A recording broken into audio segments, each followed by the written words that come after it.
All right, so this morning, what we're doing is 15 minutes time control, rapid chess. We've got 3 different rating groups, and let me change this command here from fight to play, because we got it set there. Okay. See if that's got working out. Yep. Okay, those look like the right arenas, probably. So we got 3 groups, cut off at 1300 and 1700, under 1300, 13 to 1700, and 1700 plus. Let's go charge this in here.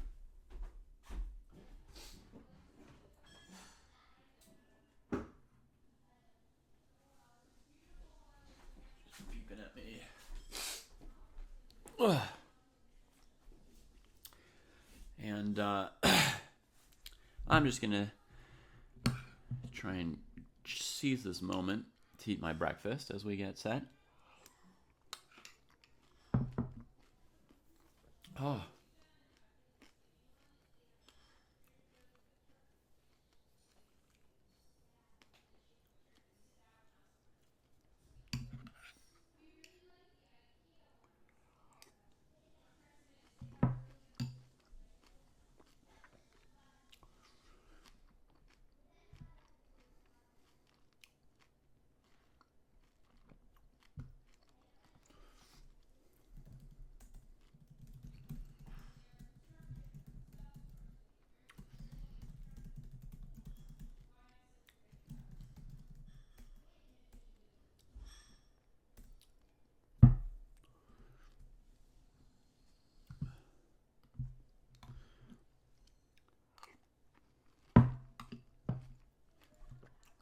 So how are folks doing today? Any chess news this morning or during the night? I got to sleep last night, which was amazing.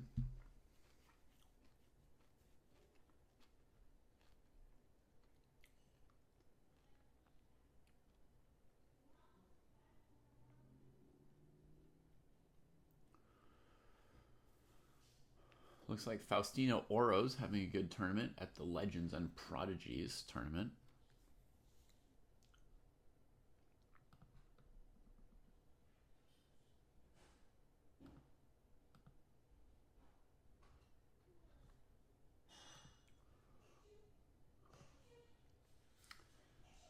Wait, he's playing somebody who's 18 years old? So an 18-year-old is a legend and an 11-year-old is a prodigy? Is that how that tournament's set up? Or there's just a lot of prodigies and not an even number of legends.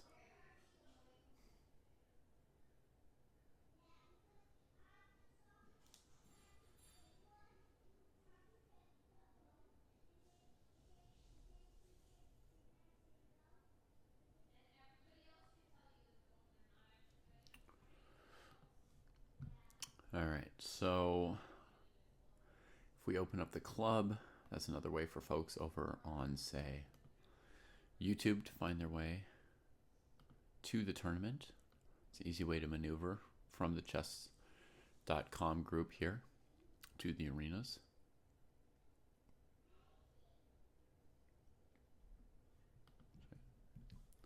Toss that link over to our friends on YouTube. Good morning, Charlie.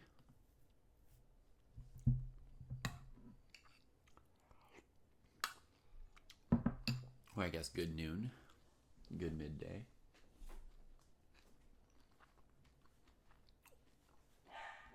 How's coaching how's coaching the hockey team going?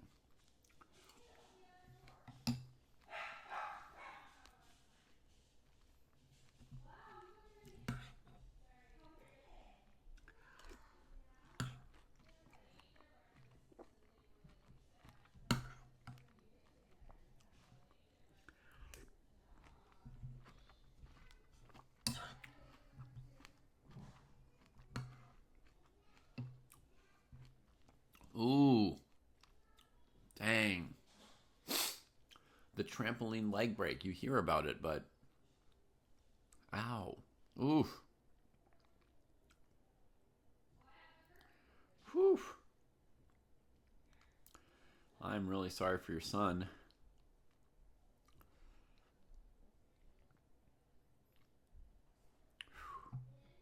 I hope the worst of it's behind and he's recouping okay now.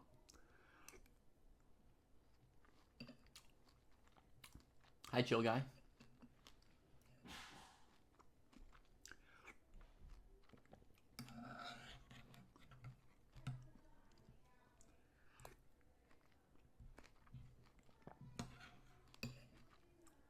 Mm-hmm.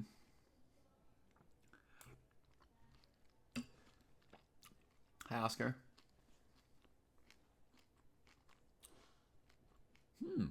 That's a good point, Sweet Blues. Broken leg is a great time to play chess.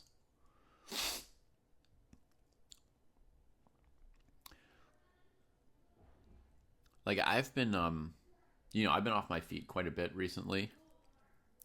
I had this ankle bleed that I started walking again yesterday, honestly. So I may be getting over it. Maybe it's going to be start all over again because my kid jumped on my foot this morning while I was lying in bed. But I spent a lot of time recouping the last couple weeks, the ankle thing and before that COVID. And obviously it sucked that I couldn't walk, that I couldn't exercise and stuff. But at least I got a lot of chess in, right? I got to stream a lot of chess, watch a lot of chess, coach a bunch of chess, play a bunch of chess.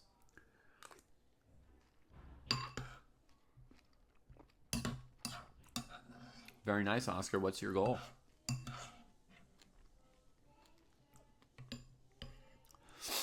Tournaments start in 20 minutes, by the way.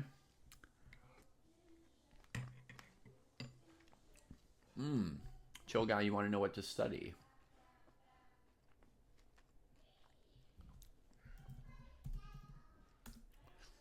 Let's see if I can't help you a little bit.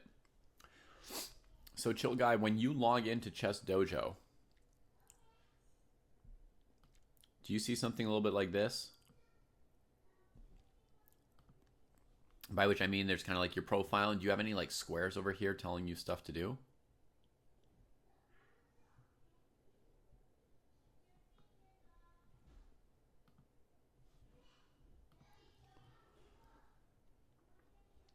Hey, Mixed Chess Arts. So yeah, the point of this show today, I mean, right now I'm about to try and answer Chill Guy's question, give them a little bit of direction, but the main thing that we do Sunday mornings at this time is we do a rapid tournament every Sunday. Occasionally, if my life schedule demands it, I'll do it, 30 to 60 minutes earlier or later in the day, and every now and then we'll do it on Saturday instead of Sunday. Maybe Easter Sunday we'll do it Easter Saturday instead of Easter Sunday or something. But generally this is on every Sunday. The time control is 15 plus 5 usually. Although we can use the time slot to do different kinds of tournaments now and then.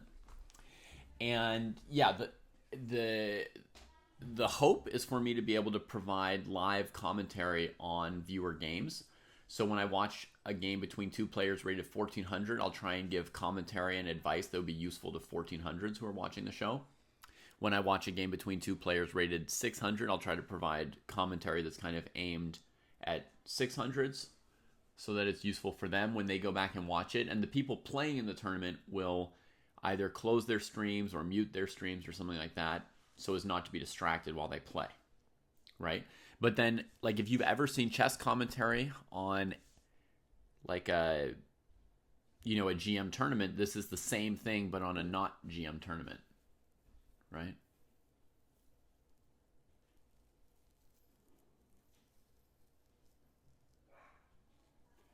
Yeah. Okay, so if you're here, Chill Guy, and in general, you should have 1, 2, or 3 little square buttons like this. And then you should click on one of those buttons and do what it tells you to do. Like if I click on this, it says annotate 30 classical games. You don't do the whole thing in one day, right? You just work on it for however much time it told you to work on. So hang on, let me close it for a second. You see how it tells me 45 minutes? It's telling me to put 45 minutes into this. So you might have a little square that's telling you play 30 games or read an entire book or something of that type, right? You're not expected to do that today, right? But you click on it and then you just sort of you read the description. Sometimes there'll be like a video to watch or to give you advice on doing it, and then you work on it for the amount of time it says to do, and then you'll be able to click down here, update progress, and mark what you've done. And when you've done it, it'll fill up this little gear with green instead of red, and it'll say, oh, you've done 40 minutes out of 45 or 45 out of 45. And then you can do other tasks. If you want to, you can look ahead for your whole week and see other things you've got coming up on other days. Like let's say you're somebody who has more time on Sunday and less time on Wednesday or Thursday. You could look ahead at the week and do some other training, or if you're just feeling it today. You can click on this little edit work goal, and you can set for yourself how many minutes you want to work on each day. You see? So you can say, oh, I want to spend more time on Sunday. You could put 2 hours on Sunday and 0 hours on Monday, or whatever you want. And then when you put that information, approximately like what would generally fit your weekly schedule, it'll populate this week according to that. And then you kind of, obviously some weeks things will be different. Some days things will come up, but you can have a week view where you can see, oh, I want to do this already, or I don't want to do this now. I'll do it tomorrow. There's also below that a full training plan, which once you're more comfortable with things, you can click around in this training plan and see all kinds of different tasks and pick what you want to do and in what order you want to do it. But if you're new, that's probably a lot, right, to try and pick between. So you might want to just start with doing what the little squares tell you to do. Okay, Sassy Girl is being very sassy. There are way too many weak players in the world, in this chess tournament, in your life. Aren't chess coaches a scam? Very few of them are, but I have met a chess coach who was kind of a scam. They claimed to be a national master, and they weren't a national master. So that'd be like going to a doctor and eventually finding out they didn't actually have an MD or hadn't gone to med school or something, right? So that, I'm not saying that doesn't exist, but aren't chess coaches a scam? Overall, I would say rarely a scam. Rarely. You're weak though. That's fine, chill guy. If you're weak, you'll be able to improve more. People who are really good, it takes a long time to improve. It's really sometimes, a painful slog for them. Oh, it's a scam, like they charge so much and books are better.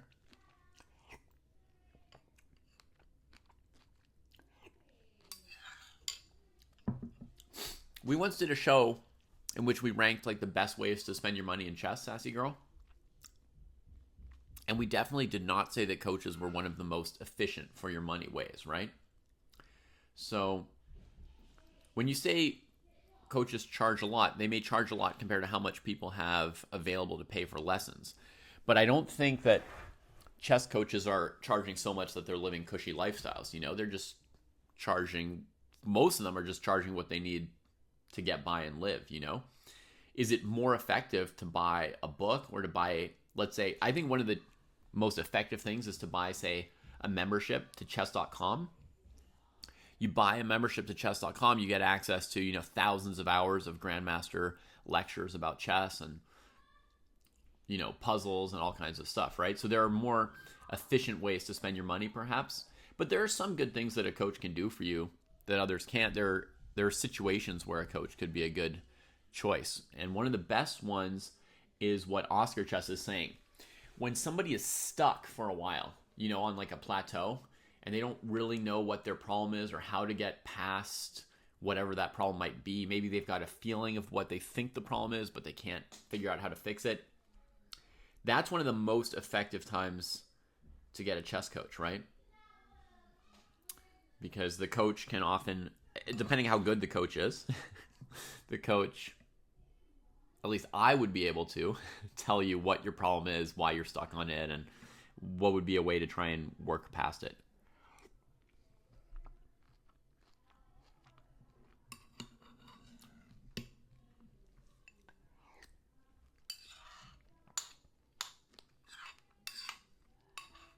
Finding out if someone's a good coach in advance is tough.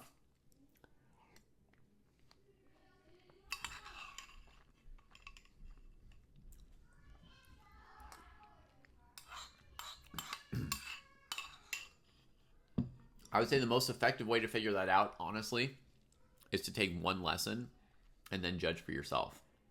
I mean, you can judge if they're good at chess by checking their ELO and their title, right?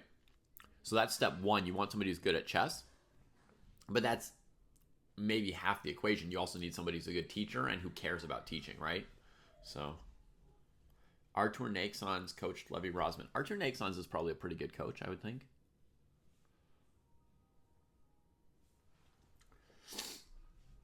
By the way, folks, 10 minutes until the tournament starts. Looks like we got a bunch of people in the 1700 plus arena. So let's check if the other arenas have enough players today. Let's check the 13 to 1700 group.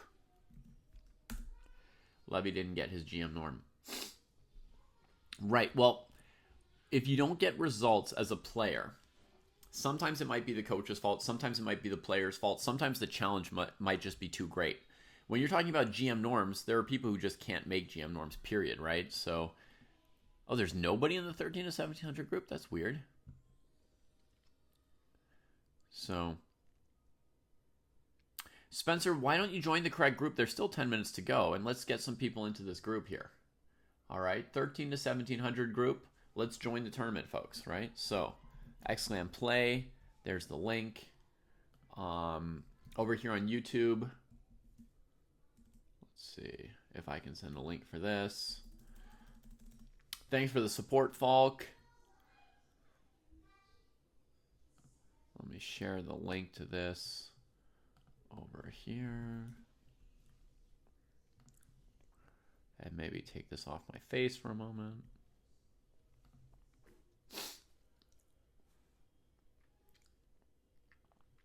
For sure, some coaches will be better for certain players than others. That's the same for teachers, right? Sometimes you're in a classroom in school and there's a teacher who's really good at teaching a certain kid, understands that kid's problems or thinks in a similar way or whatever, and not as good with a different kid. I mean, that's probably almost always the case. You know, when I taught in classrooms and had between 20 and, let's say, 55-ish students in a classroom, there were always some kids that I knew I was doing a better job of teaching, and some I knew I was doing a less good job of teaching. You know?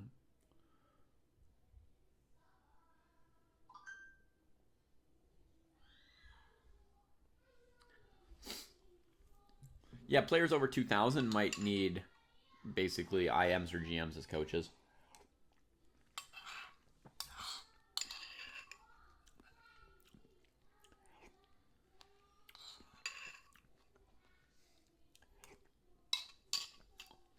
If you're working with someone less than 200 points ahead of you, odds are it's more like working with a peer than with a coach. Now, working with a peer can be really good for your chess too, right? But you don't necessarily have to pay them. You know, maybe you can each help each other.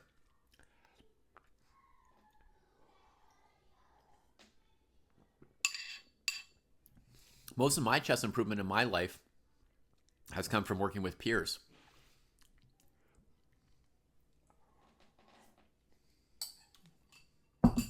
You know, after I made master, I never had a coach.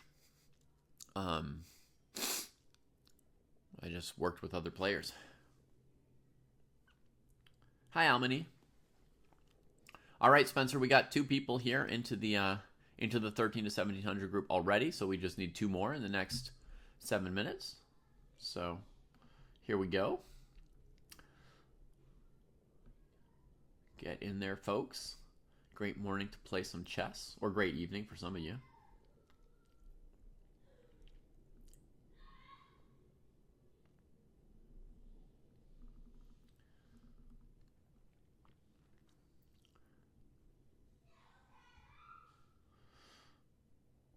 All right. Oh, and Spencer, to answer your question, let's say 2 more people don't join before the tournament starts, and your tournament gets canceled. If your tournament gets canceled, you can still go join one of the other tournaments, so you can still play. Okay, I definitely give you permission to play in the wrong section if your section doesn't hold. I give everybody that permission, right? If one of the groups doesn't hold for some reason, you can go join one of the other groups.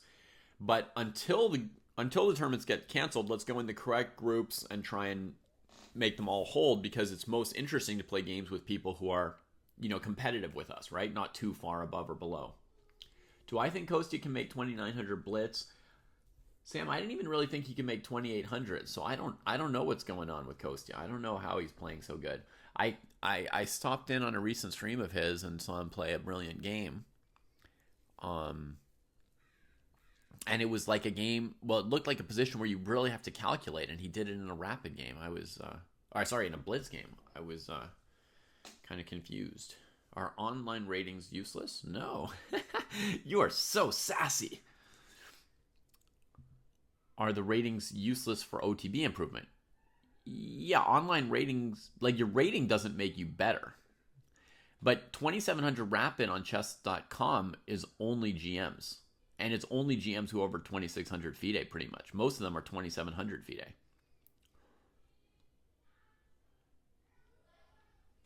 Oh yeah, it was you, Sam. You're the key? Would you be able to help somebody else, or does it depend? You're at 2,000, Marwan? 2,000 solid. Under 1,300 needs one more, Chill Guy says. All right, folks. Under 1,300. One more player, please. Yeah, GM Gilko. Here are the links. Yeah, the rating's just a measure.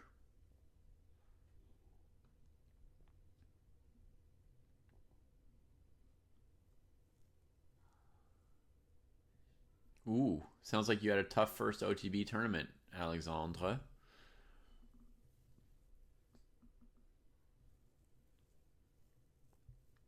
Hi, PLNR.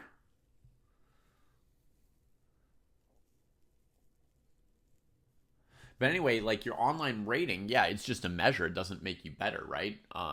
It's practice that makes you better. You'll probably do better at the second one, Alexandra. Probably some things to adjust to about playing OTB for you. Okay, we got 3 minutes to go for folks to join. See how the under 1,300 is shaping up. Did they get their 4th player? Okay, under 1,300. It's got enough players. And ASDD, Chill Guy, is in that tournament and newly in the dojo, so they're good. So it's really the 1,300 to 1,700 group that needs 2 more players. So let's try and find 2 more players for the 1,300 to 1,700 group, shall we? Here's the link for them. Here's the link for them. Come on in, folks. It's a tight group. You'll get to play people very close to you in rating in the 1,300 to 1,700 group. And once the tournament starts, more people tend to drift in, over the course of 3 hours. Yeah, it's great when Aaron plays, for sure. Kostya is putting up very good resistance when his position isn't good.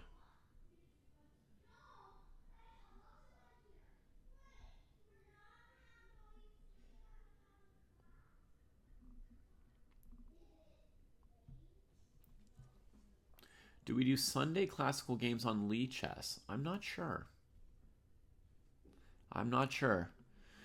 Okay, if anyone between 1,300 and 1,700 wants to play, this tournament's starting in 2 minutes. We need 2 more players. Ooh la la. Come on. 1,400s, 1,500s, 1,600s. Join your buddies here. Yeah, bad day today. I'm sorry, DG. Hopefully you'll enjoy the chess here.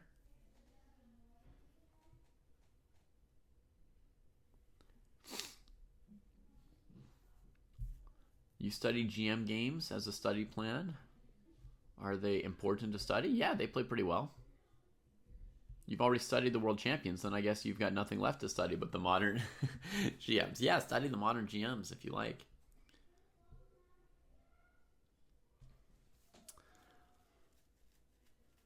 I'm sorry, Shaurya and Everest. It looks like I'm not successfully rustling up any other mid-range players for you. That's so weird. We've got low rated and high rated, nobody in the middle today. Every day is a different day, which is a good thing for DG to note, who had a bad day today. Every day is a different day. Today was a bad day, but maybe tomorrow will be a good day for you.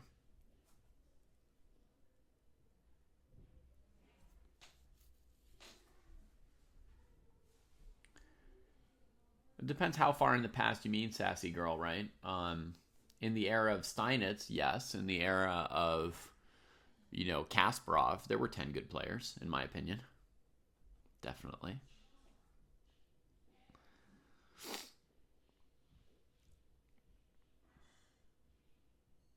Oh, fighting words from Sam.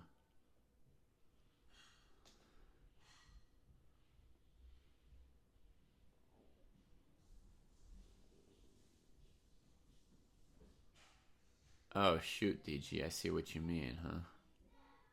It is a tough time for that.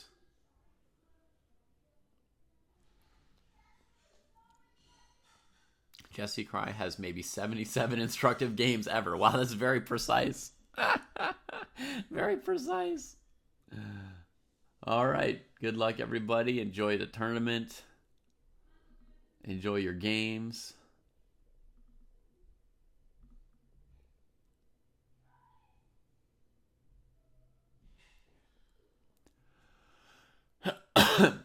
Skibix, it was put in order, not of exactly one thing that Alekhine has to teach, but in order of all of chess history. So the idea is that eventually somebody who works their way through all the dojo cohorts would know the full development of chess history. So the cohort after Capablanca is Alekhine, right? And the cohort after Alekhine is Botvinnik. And the cohort after Botvinnik is Smyslov. You see, so they get exposed to everything. And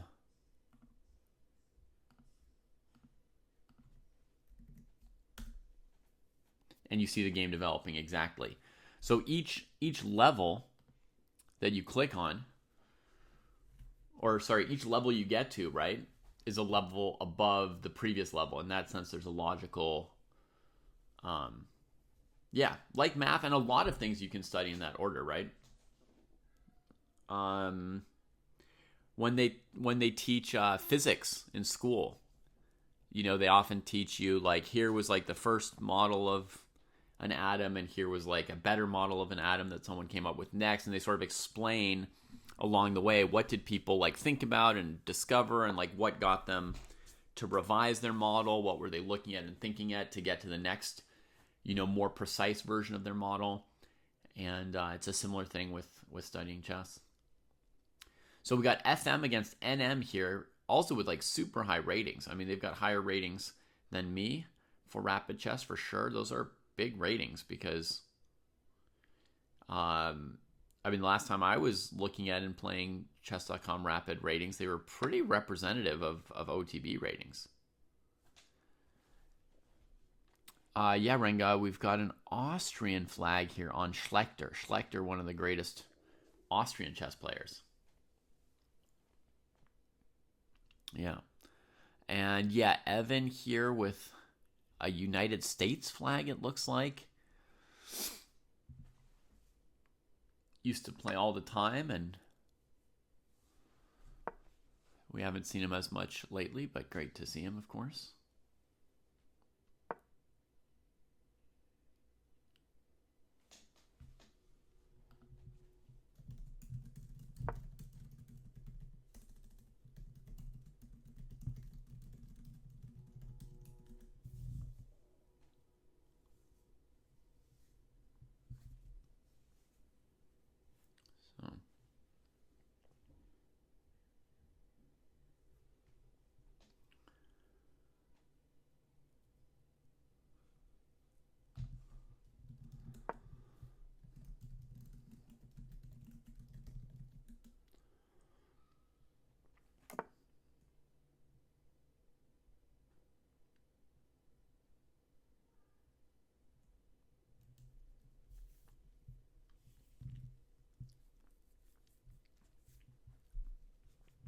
Hey, Be Conquered.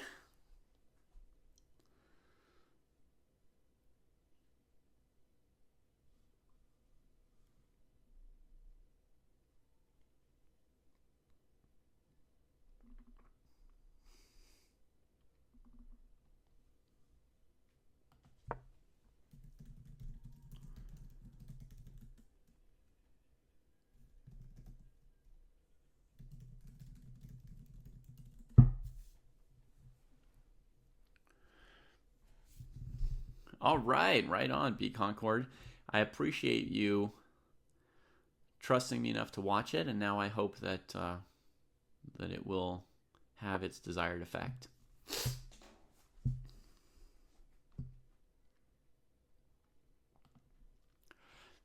Okay, so it looks like eventually black's going to have an isolated queen pawn, right? Because at some point these pawns will trade. Black's been delaying trading because they don't want to bring white's knight to d4, hitting their bishop. White's been delaying because they didn't want to help black develop the bishop, so they're kind of fighting over it, playing the most useful moves they can while fighting over this tension that remains here. White's now preparing to do some kind of dc5, bishop c5, knight takes d5 tactics or shenanigans like that.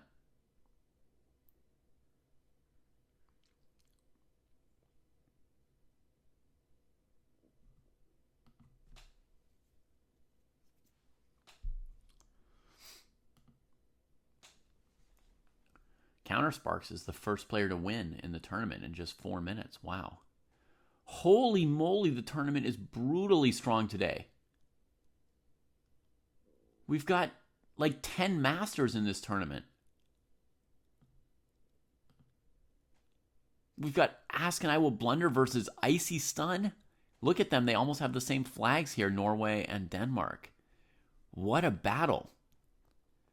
Will Norway be forced to return to the Kingdom of Denmark, to the Danish kingdom, if they lose this critical game? Oh my God. Had other folks seen this? This is the most brutal top section we've had in ages here. Oh my word. Oh my word. Oh, you need 4 games under your belt. Be Concord, you never play rapid chess? Only Blitz? Or maybe Bullet?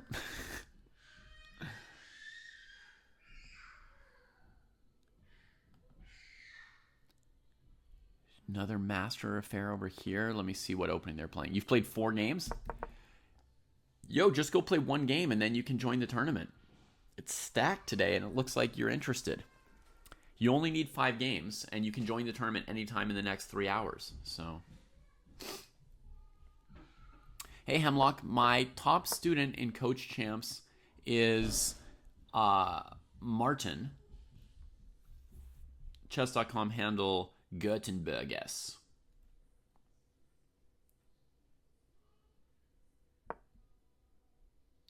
Oh no, don't play if you're afraid you're going to get addicted. We're not trying to do that to you. Okay, so we get a Jobava London.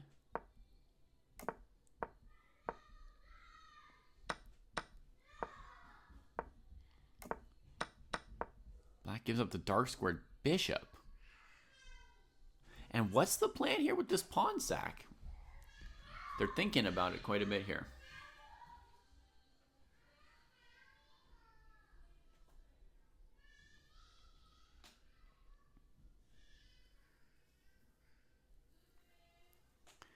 Wow. Well, let's think for a second. Bishop? No, white doesn't go for it. Queen here with ideas of f3, but really quickly. Dabo says there's no plan. It's just to sack a pawn. Maybe just to, get some pieces out like this. I know white's extra pawn is kind of useless here. So I can understand neither player worrying too much about the pawn. Maybe immediate f6 right after that.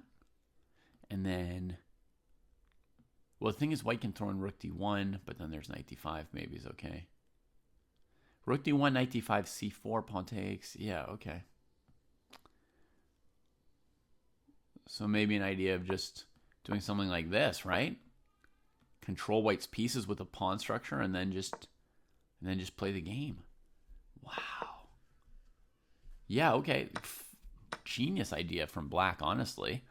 And white plays queen h5.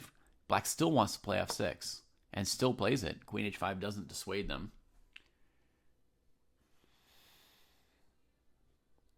f3, fe, fe, ef, ed, h6.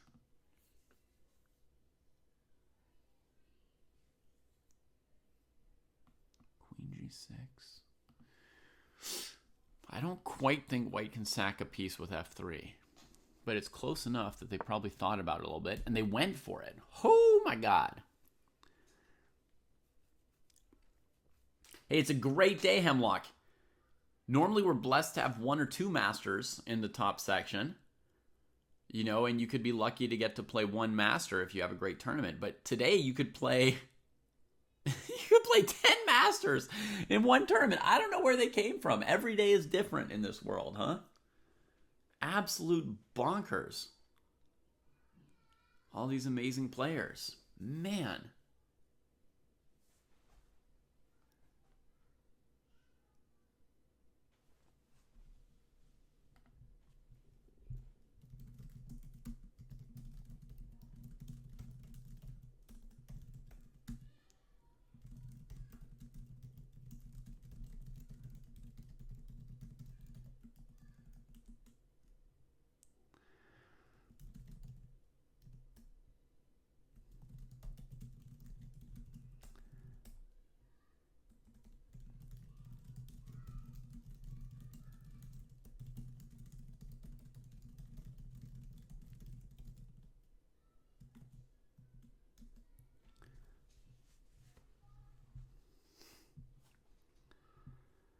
All right, we get fe5, of course. Black's going to basically have to do it. They're committed because white's going to take and white's trying to checkmate. So they're committed. Maybe white could play bishop e5 instead of fe, but bishop e5, there's knight g5 potentially. Or g6 trying to kick the queen and then knight f6 blocking that checkmate. Then white can come in like this anyway. Oh la la. Okay, white's double checking which way to go, with the bishop or the pawn.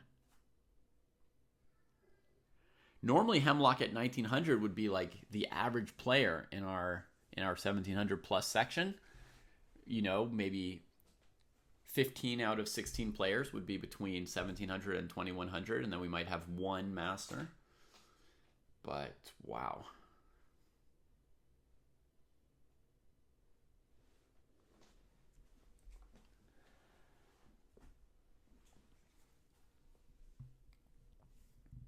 Rook f5 seems really problematic, yeah.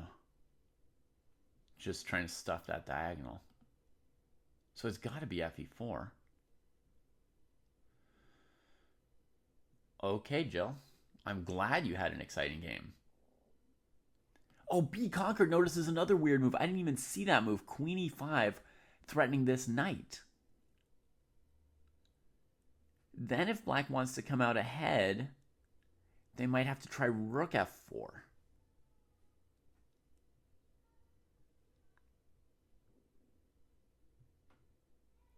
I mean, black does come out a little bit ahead with rook f4, don't they?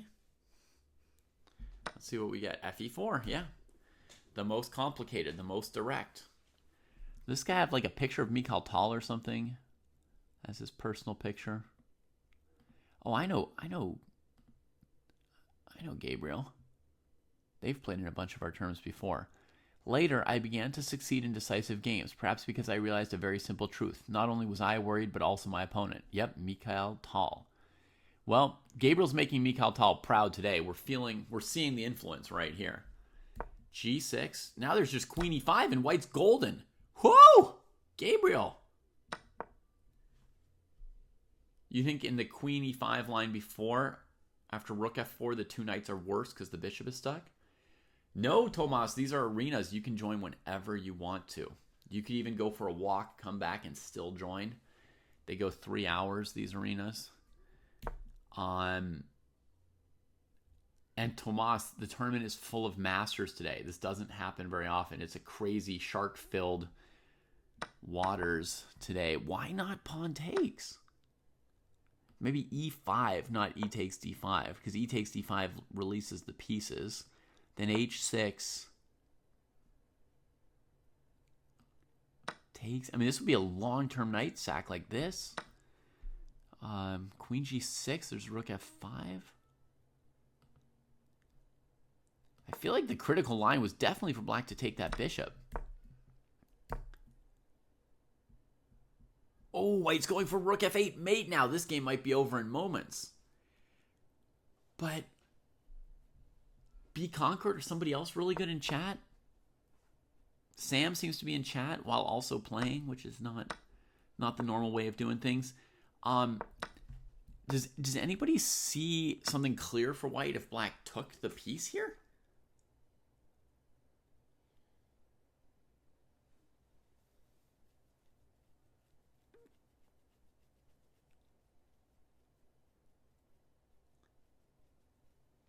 Right, e5 looks obvious. Then let's say black plays g6. Sorry, I say g6 as I play h6. Wow. Okay. I meant to say, let's say black does this. Although g6 is playable too, right? I mean, g6, after bishop takes, they could maybe try and defend h7 here, and then, I don't know, maybe white does a rook lift somehow? Maybe white just drops back. Oh, that's very tall. You just drop back and keep playing. Okay, so let's start with h6. So h6, we could take by pawn, we could take by rook, or we could play queen g6. In the game, I think white's just won already. I know I'm not showing the live position, but this was the key moment in the game to me.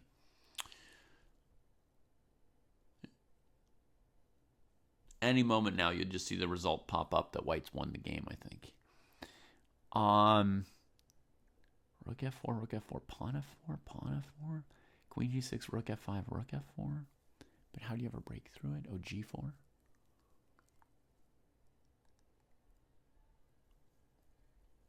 Of course, it's possible they made mistakes, but given the general level of these players, they at least thought about this, right? There's some idea in mind.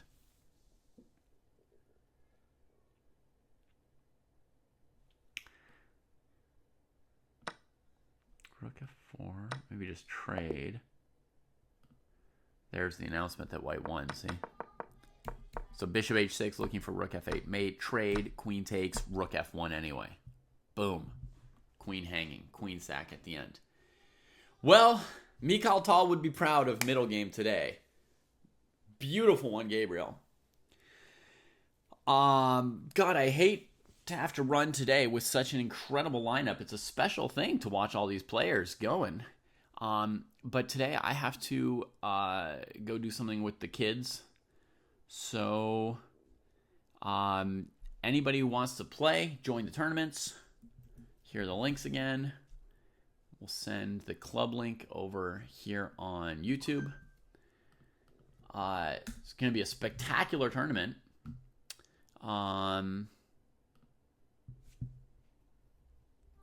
Ranga, do you want to do commentary on the tournament? Do you want to watch the tournament? Should we raid everybody over to your channel?